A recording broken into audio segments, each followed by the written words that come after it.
नमस्कार, मेरा नाम है प्राची। आप देख रहे हैं टुडे 24 न्यूज। आइए नजर डालते हैं आज की कुछ बड़ी खबरों पर। थाना बाबरी पुलिस द्वारा थाना क्षेत्रांतर्गत ग्राम चूंसा के जंगल में हुई हत्या करने की घटना का सफल अनावरण करते हुए हत्याभियुक्त को किया गिरफ्तार।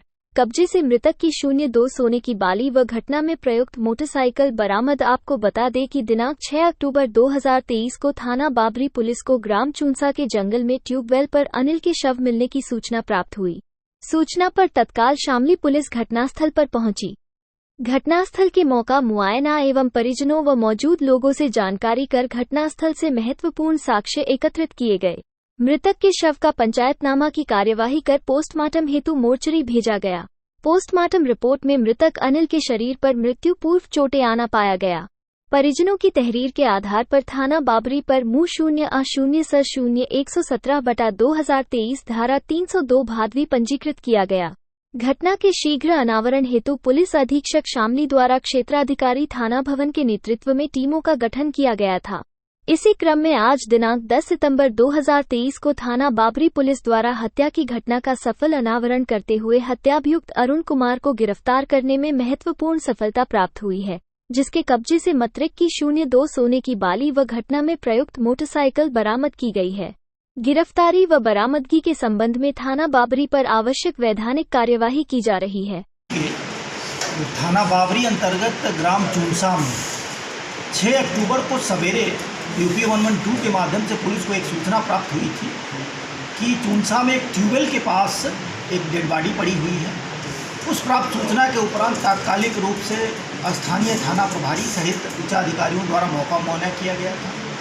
नियमानुसार जो मृतक थे अनिल, उनका पंचायतनामा भर करके और पैनल से उनका पोस्टमार्टम कराया गया था।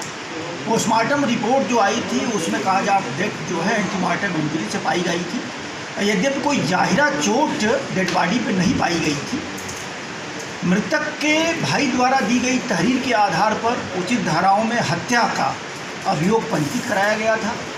पुलिस अधीक्षक द्वारा एसओजी और स्थानीय थाने को निर्देश निर्गत किए गए थे कि इस हत्या जैसी गंभीर वारदात का अनावरण शीघ्र कराया जाए। इसी क्रम में जब विवेचना की गई, साक्ष्यों का संकलन किया गया, तो जो निकल करके सामने आया कि मृतक एक बगल में जो भाजू है, भाजू में बिजली विभाग का जो कार्यालय था, वहीं ये लाइनमैन के रूप में नौकरी करता था और वहाँ अन्य लोग भी नौकरी करते थे जिसके द्वारा हत्या कारित की गई। उसके द्वारा भी नौकरी वहीं करने की बात संज्ञान में आई। कुछ दिन पहले दारू पीने के दौरान ये मृतक द्वारा जिसने हत्या की है उसकी पत्नी के विषय में कुछ आपत्तिजनक शब्द कह दिए गए थे और इसी को लेकर के ये हत्या कारित हुई है। और इसमें हत्या के बाद जो मृतक से कान की बाली जो वहाँ से ले गए थे वो उनकी बरामदगी की गई है, उसके द्वारा स्वीकारोक्ति की गई है और इसमें वैधानिक कार्रवाई करा गई। हत्या किस चीज़ से की गई सर? हत्या के लिए किसी वेपन का इस्तेमाल नहीं हुआ है। उसके द्वारा मारा पीटा गया है और मारने पीटने के कारण ही आंतरिक चोटें आई और इस कारण उसकी मृत्यु हुई। जैसा मैंने पहले ही बताया कि जब डेड बॉडी का एग्जामिन किया गया था तो कोई एक्सटर्नल चोट उस वक्त दिखाई नहीं दिए थे और पोस्टमार्टम रिपोर्ट से काजाबत क्लियर हुआ था। अपराधी कोई रिपोर्ट उनका पहला अभी प्रथम दृष्टया जो इस तरीके की कोई चीज़ संज्ञान में नहीं आया है। उनकी आपराधिक इतिहास के विषय में हम जानकारी करा रहे हैं। फिलहाल के लिए बस इतना ही। आप बने रहिए टुडे 24 न्यूज के साथ।